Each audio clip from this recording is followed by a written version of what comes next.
Good morning, Philippines. Well, how are we doing today? Let's grab our Java and get going on this. So, today's topic came to me last night was what is the Philippines really all about? And I was reminded this morning when my wife she said, "Oh, by the way, honey, the internet has been paid for yet this month." I said, "What?" Because she has a an allowance to deal with all that stuff. I said, "What?" Yeah, it was due yesterday. And that's my wife. Doesn't plan much, very spontaneous. It's a trade off. I could tell her, oh, let's head out to the beach or go up to the mountains. Or like this morning, she said, my son's got a cake building thing going on Friday. You want to go? Oh, we're going. Boom, done. I mean, it's great. It keeps me alive. It keeps me young. But if there's one phrase that I could use to describe the Philippines that pretty well covers everything, is the Philippines is all over the place. The islands, 7,641 of them, are all over the place. Dogs are all over the place. Cats are all over the place. Motorcycles and tricycles are all over the place. Kids, they're free range kids. They run all over the place. The traffic, all over the place. Fishing boats, you go down the beach, they're all lined up along. They're all over the place. And yeah, some of the negatives too. There's wiring all over the place, hanging up there like spiders' nests all around the cities. And roosters, doesn't matter whether you're in town or out in the province, they're all over the place. And when you go along the roads, there's clutter and signage all over the place. Similar to roads, and there's potholes. Doesn't matter whether it's a national highway or a barangay street. You'll find potholes all over the place. As you will garbage. It's tossed everywhere, all over the place. Markets, that's the plus. I mean, you can pick up something. You don't have to travel far to get some basic groceries here in the Philippines. And that's great because they're all over the place. So that's where the OFWs are going overseas and seeing how other societies operate. They're in the successful countries, Qatar and Abu Dhabi, and they go to America, they go to UK, they go to Australia. They see how other systems operate, and they bring that mentality back home when they retire. Some of them are now coming home that were born here, grew up in America, and are now coming home. There's a young lady, well, maybe she doesn't think of herself as a spring chicken, but she's come back from the Philippines after spending her entire career in America.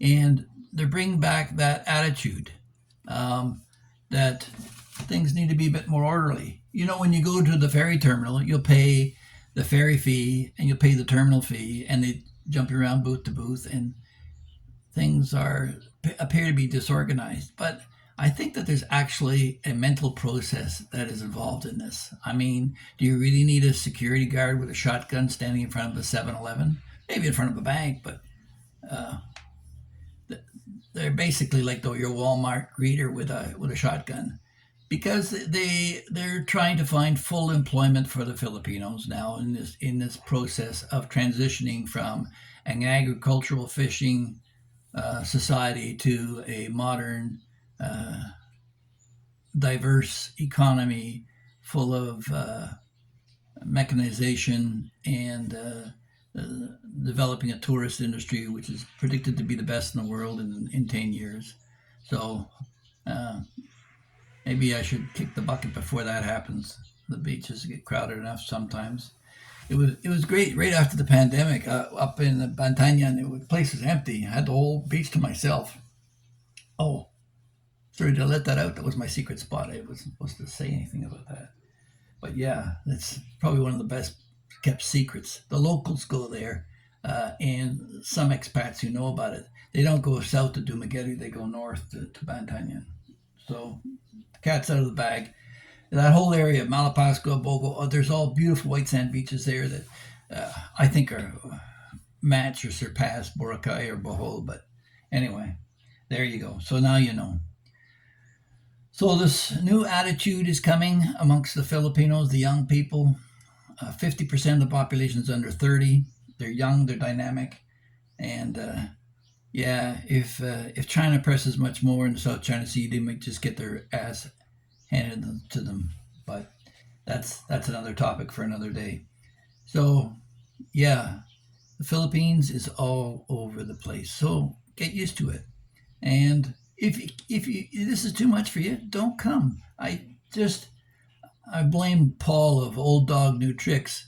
Great guy, by the way, but not the original blogger. The original blogger, I think, was a guy named Brown, and then they went to Monte Cruz, and Monte Cruz taught Paul. That's some of the history, and Paul's helped other people as well. But yeah, check out Monty. Monty's back online again. He just puts his first video in quite a while. I'll give him our support. So yeah, if you come here just to criticize, and you should be looking this stuff up. This woman was complaining about the wires in the streets of Manila and the poverty. Well, they spent 3 months here, and they spent 1 month in Manila, so they rented a car, sorry, and they were in Manila, Angeles City, and Cebu. That's all. They didn't see the Philippines.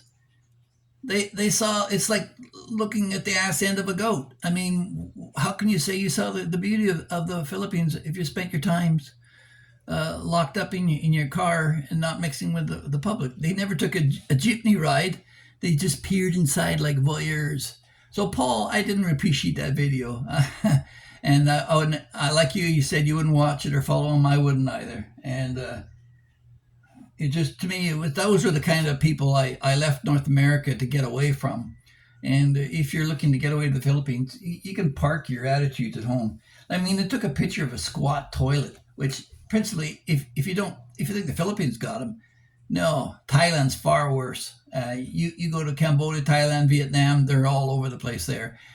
In some of the older sections of the Philippines, yes, they're there, but for the most part, they're your typical American toilet, missing a lid, missing a cover, doesn't flush properly, and you got a bale bucket with a scoop to flush the thing with. But that's it. I mean, when you complain about a country that doesn't have toilet paper, you should be looking up these things before you even get here.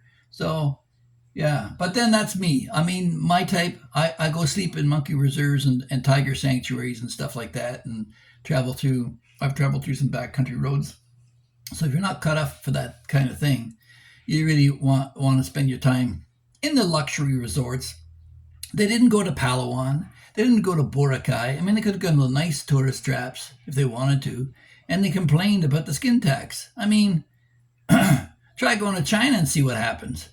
No, I mean, the Filipinos are fair people, but they also expect you to cough up a little bit if you're a tourist.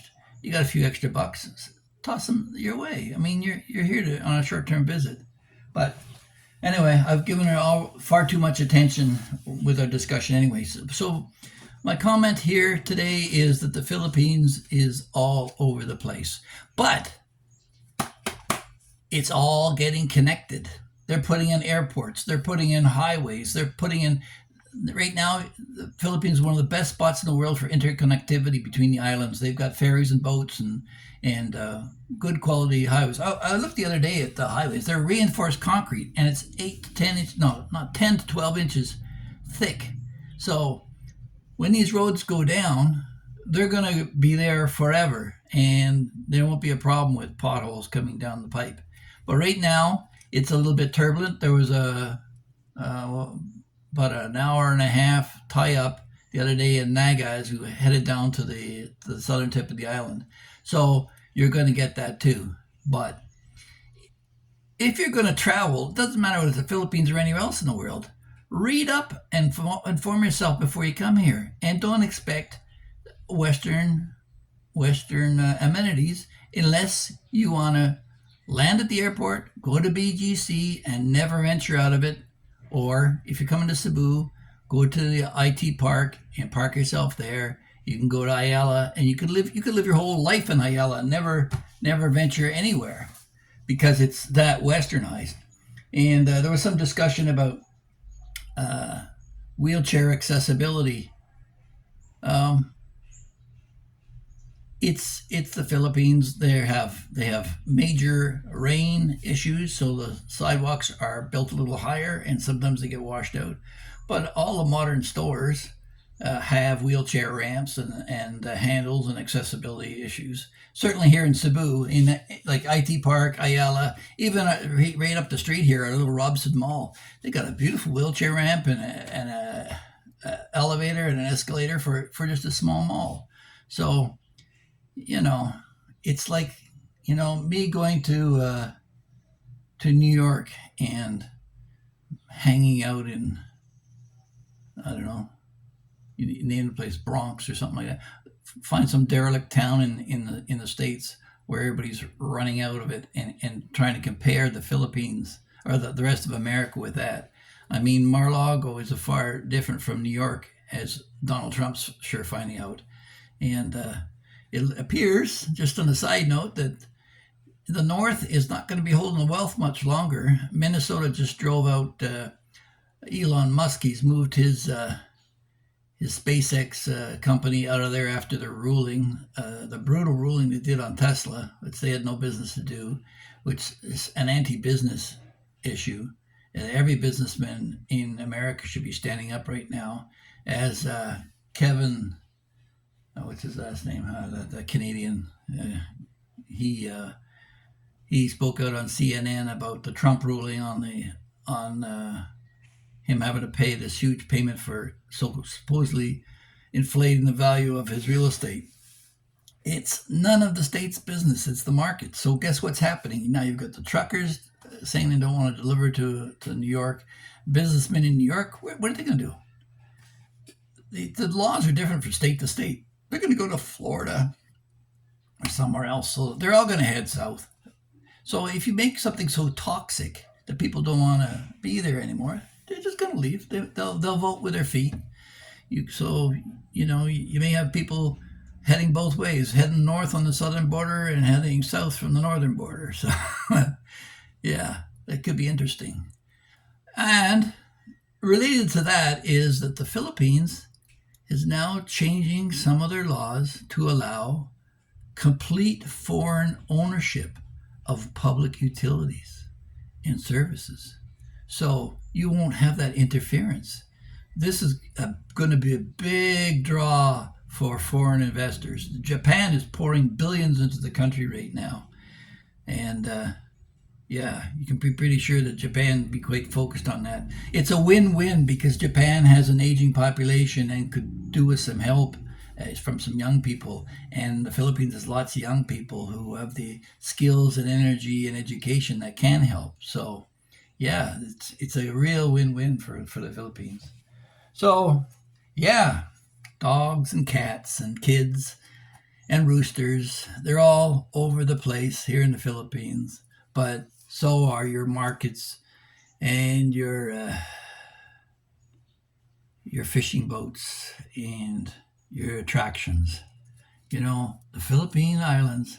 I go on about the beaches, but there's waterfalls and parks and things that I haven't really got to. There's so much here to see.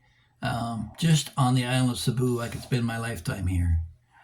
So hopefully that gives you a good understanding about what the Philippines is about. From my perspective, it's diverse and it's all over the place. So with that, I think we can pack it in. I'll go back to my banana bread and my coffee. And if you enjoy some of the content here, take a look at my other videos down below. Cover a whole range of stuff relative to Philippines and life, and some of it's related to my sales career, sales from the crypt. If you're a salesman, you might be interested in some of those stories. But if you enjoyed this, please like, share, and subscribe. And shout out to all my new subscribers. We welcome you here. I try to be transparent, and I don't want to be a hypocrite. So please point out my hypocrisies when it shows up from time to time, because, like they say, how is it that you point out the speck in your brother's eye when you can't see the beam in your own eye? So I tried my best, but here we go. So have a great day, and we'll talk to you the next one. Bye bye.